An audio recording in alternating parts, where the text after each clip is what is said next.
संत प्रेमानंद महाराज की पिछले कुछ दिनों से तबीयत खराब है, जिसकी वजह से रात को निकलने वाली उनकी पदयात्रा अनिश्चितकाल के लिए बंद है।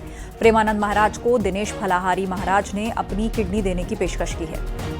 इसके लिए उन्होंने मंदिर प्रबंधन को पत्र भी लिखा और कहा कि प्रेमानंद महाराज ने संपूर्ण विश्व के युवाओं को सनातन की ओर आकर्षित किया। हमें संत प्रेमानंद का हर हाल में सहयोग करना चाहिए। हमने महाराज जी के मंदिर आश्रम परिसर को पत्र लिखा है और कहा है कि हम उनको अपने एक फलाहारी किडनी देने को तैयार हैं। हमारे खून का एक एक कतरा महाराज जी के काम आ जाए। सभी ब्रजवासी संत भगवान को बहुत प्रेम करते हैं, स्नेह करते हैं। जब से महाराज जी ने वृंदावन वास किया है तब से करोड़ों युवा उनसे अब तक मिल चुके हैं। खबर अयोध्या से है, जहां टेढ़ी बाजार चौराहा भगवान राम के अनन्य भक्त और मित्र निषाद राज चौराहा के नाम से जाना जाएगा। 8 अक्टूबर को वित्त मंत्री निर्मला सीतारामन बृहस्पति कुंड का भव्य उद्घाटन करेंगी। दक्षिण भारत के महापुरुषों की भव्य प्रतिमाओं पर माल्यार्पण करके श्रद्धालुओं का स्वागत करेंगी।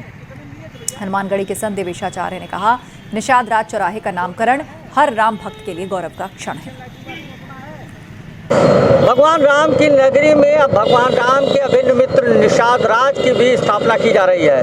भगवान राम की नगरी में के प्रवेश द्वार टेढ़ी बाजार चौराहे का नाम अब बदलकर निषाद राज चौराहा कर दिया गया। और इतना ही नहीं, इसी क्षेत्र में निषाद राज की एक प्रतिमा भी लगाई गई है। अयोध्या आने वाले श्रद्धालुओं को यहीं से भगवान राम के अभिन्न मित्र के दर्शन भी होंगे और इस चौराहे को वो भगवान राम के अभिन्न मित्र निषाद राज के नाम से जानेंगे। अभी तक ये चौराहा टेढ़ी बाजार चौराहे के नाम से जाना जाता था, लेकिन कल इसी क्षेत्र में प्राचीन बृहस्पति कुंड का जो है वो रिनोवेशन हुआ है और इसमें दक्षिण भारतीय महापुरुषों की मूर्तियां लगाई गई हैं, जिसका उद्घाटन करने खुद वित्त मंत्री निर्मला सीतारमण पहुंचेंगी। इस दरमियान मुख्यमंत्री योगी आदित्यनाथ भी उनके साथ मौजूद रहेंगे और कल अयोध्या को एक नहीं 2 सौगात मिलेगी अयोध्या आने वाले दक्षिण भारतीय मेहमानों के लिए, जहां बृहस्पति कुंड पर दक्षिण भारतीय महापुरुषों की मूर्ति का अनावरण देखने को मिलेगा, तो वहीं भगवान राम के अभिन्न मित्र निषाद राज के नाम से अब टेढ़ी बाजार चौराहे को जाना और पहचाना जाएगा। इसकी भी आधिकारिक घोषणा